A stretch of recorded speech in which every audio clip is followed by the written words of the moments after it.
Frantz Fanon wrote a book so dangerous that France banned it the same day it published. While dying of leukemia in 1961, this black psychiatrist created something that turned college students into revolutionaries, got smuggled across borders and hollowed out Bibles, and made the CIA put him on a watch list.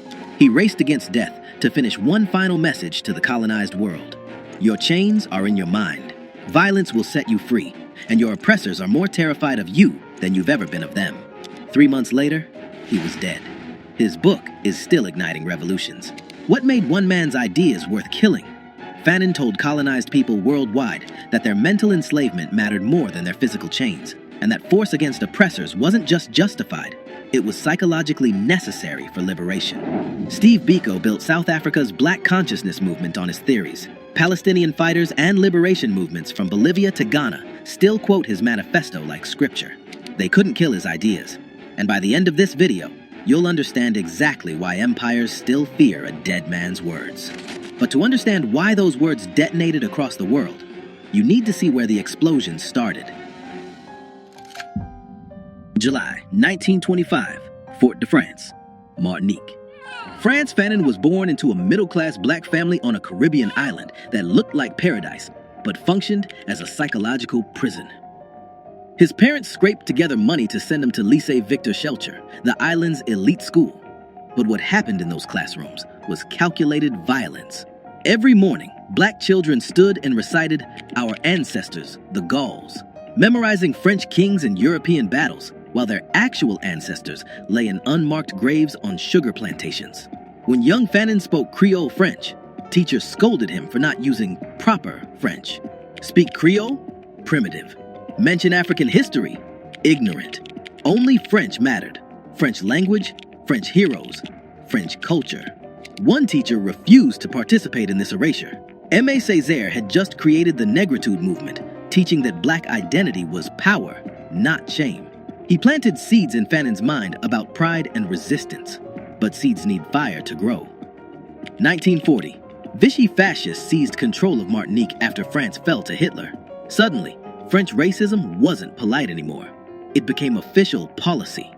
Fanon, 15 years old, watched the mask slip off. The civilized colonizers revealed themselves as brutal oppressors who had always been there, just hidden behind promises of equality. Fanon was 15 when he watched French civilization reveal its true face. 2 years later, he volunteered to die for it. At 17, Frantz Fanon joined the Free French Army in 1943, believing he was fighting for liberty and human dignity. He fought in the forests of Alsace, took shrapnel near Montbéliard, earned the Croix de Guerre for courage under fire.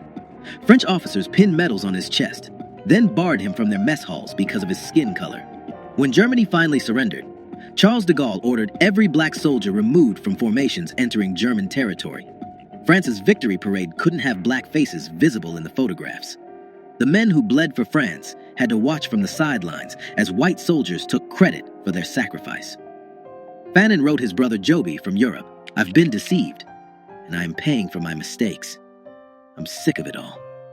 That letter marked the death of one Frantz Fanon and the birth of another, a man who would spend his life diagnosing and destroying the psychological machinery of white supremacy. Before we continue with how Fanon transformed his rage into the most feared revolutionary text of the 20th century, if you believe these stories of black intellectuals who terrified empires need to be heard, subscribe to Black Stories Untold. We're exposing the thinkers they tried to silence and the truths they spent millions covering up. Now, back to the video. 1947. Fanon entered medical school at the University of Lyon to study psychiatry. In Lyon's hospitals, he treated North African immigrant workers, Algerian men suffering psychological breakdowns that French doctors diagnosed as proof of racial inferiority. Colonial psychiatrist Antoine Perrault published papers claiming Algerians had underdeveloped frontal lobes and were mentally primitive, medical degrees used to justify oppression. Fanon recognized what others refused to see. These men suffered from the trauma of racism itself. Society was sick, but doctors blamed the victims. He wrote his doctoral thesis laying out exactly how colonialism manufactured mental illness, how white supremacy functioned as psychological warfare. His committee rejected it as too radical. So in 1952, Fanon published Black Skin, White Masks himself. The book exposed colonialism's deepest weapon, forcing black people to see themselves through white eyes, split between two identities, never fully either one. Fanon watched it happen every day in his clinic. Black men staring in mirrors and seeing monsters. Algerian women scrubbing their skin raw, trying to lighten it. Patients who'd abandoned their birth names, their mother tongues, their entire identities, all for a chance at being treated human. But Fanon went further.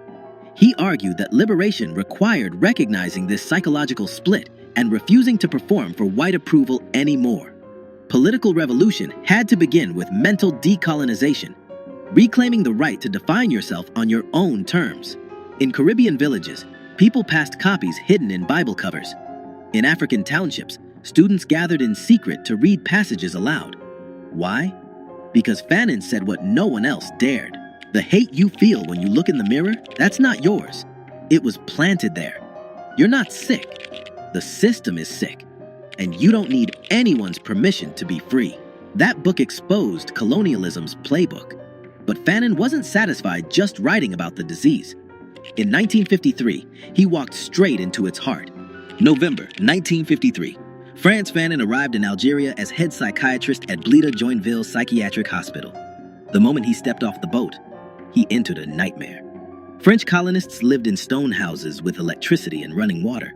Algerians lived in what Fanon described as a town on its knees, wallowing in mire. No lights, no infrastructure, systematic starvation. At Blida Joinville, Fanon revolutionized psychiatric treatment. He created cafe meetings where Algerian patients discussed their lives in Arabic instead of French. He established workshops for basket weaving and pottery, organized Muslim and Christian religious celebrations, started a patient-run newspaper. He was reconnecting people to their culture instead of forcing them to assimilate into French normalcy. But his patient roster revealed the true horror.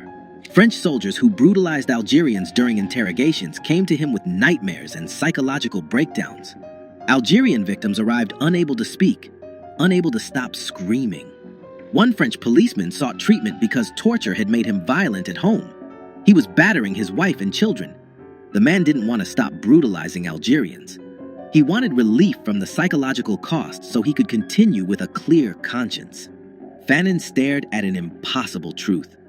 You cannot heal individuals in a society built on violence. November 1954. The FLN, or the National Liberation Front, launched coordinated attacks across Algeria, declaring war on French colonial rule. Frantz Fanon immediately chose a side. His hospital became a secret sanctuary. He treated wounded FLN fighters, hid weapons, provided medical cover for revolutionaries. By 1956, this impossible double life was destroying him. He was a French government employee, helping France massacre the people he was secretly protecting. On November 1956, he wrote his resignation letter. There comes a time when silence becomes dishonesty. France expelled him in January 1957, giving him 48 hours to leave Algeria. Fanon went underground instead. He surfaced in Tunis, joined the FLN openly as editor of their newspaper, El Mujahid, and became the intellectual voice of Algerian liberation. France thought expelling him would end the threat. Instead, within months, Fanon had become Africa's most dangerous diplomat. As FLN ambassador to Ghana, Frantz Fanon traveled across Africa, meeting revolutionary leaders, Kwame Nkrumah in Ghana, Patrice Lumumba in Congo, Felix Mumi in Cameroon.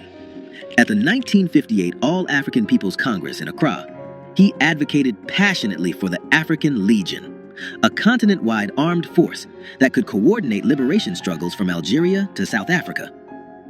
European powers understood the threat. One unified Africa, sharing weapons, tactics, and revolutionary consciousness, could dismantle the entire colonial project. Fanon was the architect connecting these movements. French intelligence sent assassins. Near the Algeria-Tunisia border, a landmine detonated under Fanon's car. 12 vertebrae fractured. He survived, barely. More assassination attempts followed. His body was breaking, but he kept traveling, kept writing, kept building networks of resistance. Then in December 1960, doctors diagnosed leukemia, months to live. Fanon's response? Race death itself. by dictating the most dangerous book ever written about colonialism. March through May 1961, Frantz Fanon lay in a Tunis hospital bed, dying, while his wife Josie sat beside him with pen and paper. For 3 months, through waves of pain, he dictated The Wretched of the Earth. Josie wrote frantically, capturing every word before the disease could silence him forever. The book opened with a declaration that made governments ban it immediately. Decolonization is always a violent phenomenon. Fanon explained that colonialism was born through force and maintained through force. Therefore, only force could destroy it. The colonizers spoke only one language: force. His most controversial argument came next. Violence had therapeutic value for the colonized. Fighting back didn't just win political freedom, it restored psychological humanity. Violence is a cleansing force that frees the native from his inferiority complex and restores his self-respect. The oppressed needed to fight not for revenge, but for rebirth. Jean-Paul Sartre wrote a preface that turned controversial into explosive. He told white European readers, to shoot down a European is to kill 2 birds with 1 stone, to destroy an oppressor and the man he oppresses at the same time. France banned the book the day it published. They smuggled it anyway, in hollowed books, in suitcases with false bottoms, passed hand to hand across Africa, Latin America, the Caribbean, and into American ghettos where the Black Panther Party would make it required reading. Frantz Fanon's leukemia accelerated. He flew to Rome for one final meeting with Sartre, then accepted a CIA offer for treatment in the United States. He traveled under the name Ibrahim Omar Fanon. What happened next remains disputed. By the time Fanon received proper treatment at a Maryland hospital, it was too late. Double pneumonia set in. Some historians argue bureaucratic delays killed him. Others suggest the CIA calculated that a dead Fanon posed less threat than a living revolutionary icon who might survive to inspire more uprisings. December 6, 1961. Frantz Fanon died at 36, 7 months before Algeria won independence. He never walked free streets in a liberated Algiers, but his words were already spreading like a virus through every colonized nation on Earth. The Black Panther Party made The Wretched of the Earth required reading for all members. Bobby Seale handed Huey Newton a copy at one of their first meetings. Frantz Fanon's analysis of police as occupying forces became the intellectual foundation of their 10-point program. When Panthers organized armed patrols monitoring police in Oakland, they were applying Fanon's theory that colonized people must meet violence with organized counter-violence. In South Africa, Steve Biko used Fanon's psychology of liberation to create the Black consciousness movement. Biko taught that before you fight apartheid in the streets, you must kill it in your mind. Pure Fanon. Palestinian resistance movements treated his analysis of settler colonialism as a strategic manual. From Bolivia to Iran to Sri Lanka, liberation fighters discovered that Fanon had diagnosed their reality decades before they lived it. France still struggles with Fanon because he forces them to confront the torture, the massacres, the psychological warfare they disguised as civilization. American institutions fear him because his colonial analysis maps directly onto police brutality and systemic racism. When Ferguson erupted in 2014, protesters carried signs quoting a man who died in 1961. Critics argue universities sanitize Fanon, teach him as historical curiosity instead of living critique, strip away the call to arms that made him dangerous. But read him in prisons, at protests, in occupied territories, and his words still explode. The conditions he described haven't vanished. They've just rebranded. Frantz Fanon never commanded troops or held office. He weaponized consciousness instead. Empires killed him at 36, but killing the man didn't kill the ideas. Every banned book spawned 1,000 smuggled copies. Every attempt to erase him carved his words deeper into history. His family paid the price. Josie Fanon carried his legacy through Algeria's messy independence, battled depression and alcoholism for 28 years, then died by self-destruction in 1989. But their children keep his foundation alive. Daughter Mireille runs the Frantz Fanon Foundation. Son Olivier leads the Frantz Fanon National Association. Fanon taught one lesson that still terrifies power. You don't need permission to be human. You don't need approval to be free. You have every right to take back what was stolen. And if they won't surrender it peacefully, take it by force. the most dangerous black philosopher who ever lived. Dangerous because he loved oppressed people enough to tell them the truth. That truth still detonates in minds worldwide, teaching that liberation begins when you stop asking and start taking.